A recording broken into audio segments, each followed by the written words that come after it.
नमस्ते दोस्तों। जैसा कि आप लोगों को पता है कि इस वक्त हम कोविड की सेकेंड वेव से जूझ रहे हैं और इस दरमियान काफ़ी सारे request, WhatsApp request, social media request plasma donation के लिए आ रहे हैं। तो मैंने सोचा क्यों ना आपको कुछ बेसिक इन्फॉर्मेशन दे दी जाए प्लाज्मा डोनेशन के बारे में। और यदि आपके घर में कोई पीड़ित है कोविड से जिसके लिए आप प्लाज्मा की रिक्वेस्ट करना चाहते हैं तो कुछ इंपॉर्टेंट पॉइंट्स हैं जो आप ध्यान रखें। इस वीडियो में हम इस बात की कोई डिबेट नहीं रखना चाहते कि वेदर प्लाज्मा इज इम्पॉर्टेंट और should be given to a patient of Covid, पर हम लोग जो कोशिश कर रहे हैं वो ये बताने की कोशिश कर रहे हैं कि यदि आपको प्लाज्मा की रिक्वायरमेंट है और आप व्हाट्सएप के ऊपर कोई इन्फॉर्मेशन देना चाह रहे हैं तो उसमें किस किस चीज़ों का ख्याल रखें। मुख्यतः हम लोग 4 चीज़ों के बारे में बात करेंगे। एक, ऐसे कौन से शख्स हैं जो प्लाज्मा डोनेट कर सकते हैं।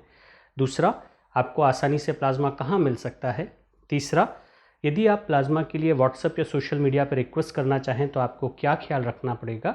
और चौथा, यदि आप प्रेरित हो जाएं प्लाज्मा को डोनेट करने के लिए तो कुछ चीज़ों की आपको जानकारी होना चाहिए। भारतीय सरकार ने ICMR के माध्यम से कुछ गाइडलाइंस निकाली हैं और काफ़ी सारे स्टेट्स ने स्टेट स्पेसिफिक भी गाइडलाइंस निकाली है। तो चलिए मैं आपको बताता हूँ कि कौन से ऐसे लोग हैं जो कोविड से ठीक होने के बाद कोविड के लिए प्लाज्मा को डोनेट कर सकते हैं। पर यह आपको जानना जरूरी है कि प्लाज्मा हमारे जो रक्त है या जो ब्लड है उसका एक एसेंशियल कंपोनेंट है और 55% of our blood is made up of plasma. आप प्लाज्मा डोनेट कर सकते हैं यदि आपको 14 दिन हो चुके हैं कोविड से सक्सेसफुली ट्रीट होने के बाद।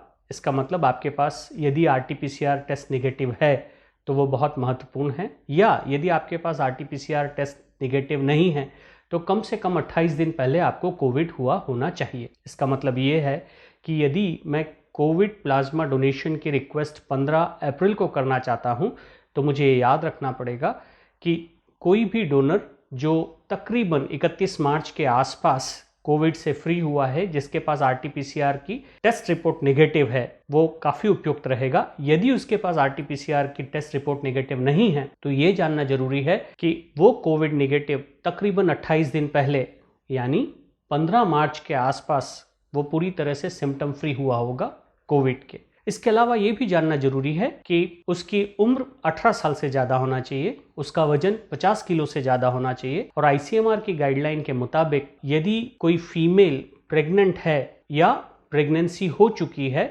तो फिर वो कोविड प्लाज्मा डोनेशन के लिए इनएलिजिबल हो जाती है।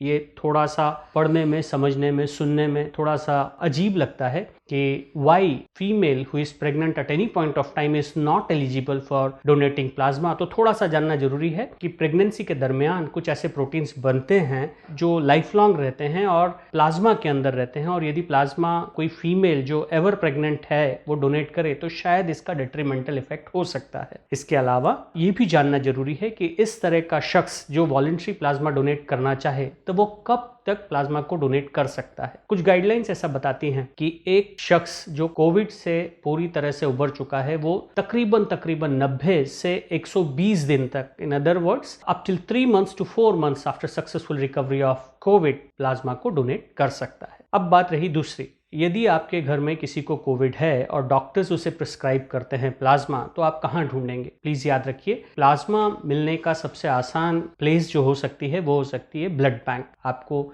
नियरेस्ट ब्लड बैंक या प्लाज्मा बैंक से कांटेक्ट करना होगा। काफी सारी ब्लड बैंक्स रिप्लेसमेंट के बेस पे प्लाज्मा सप्लाई कर देती हैं, प्लाज्मा प्रदान कर देती हैं। इसलिए आपको ये जानना जरूरी है कि जब व्हाट्सएप पे या सोशल मीडिया पे आप किसी भी तरह का कोई एडवर्टीजमेंट या रिक्वेस्ट पोस्ट करें तो उसके अंदर ये लिखना बहुत ज़रूरी नहीं है कि मुझे A पॉजिटिव ही चाहिए या B पॉजिटिव ही चाहिए या O पॉजिटिव ही चाहिए, पर उसके लिए ये मेंशन करने की आवश्यकता है कि आपका कोई भी ब्लड ग्रुप हो और आप यदि डोनेट करना चाहें तो फला जगह पहुंच जाइए। आपको उस ब्लड बैंक का डिटेल देना पड़ेगा। आपको ये भी जानना जरूरी है कि आपको ये बताना बहुत जरूरी है कि वो शख्स जो हॉस्पिटलाइज्ड है वो किस हॉस्पिटल में है, कौन सा ऐसा फोन नंबर है जिस पे आपसे कांटेक्ट किया जा सकता है। और ऐसे लोग जो प्लाज्मा डोनेट करने के लिए प्रेरित हों उनके लिए ये जानना जरूरी है कि प्लाज्मा डोनेशन या प्लाज्मा फेरेसिस का पूरा प्रोसेस तकरीबन 2 घंटे का होता है, जिसमें आपके बॉडी से ब्लड निकाला जाता है, एक एक्सटर्नल मशीन के अंदर प्लाज्मा फेरेसिस की जाती है, प्लाज्मा को सेपरेट किया जाता है और जितने आपके सेल्स हैं उनको वापस आपके बॉडी में डाल दिया जाता है। तो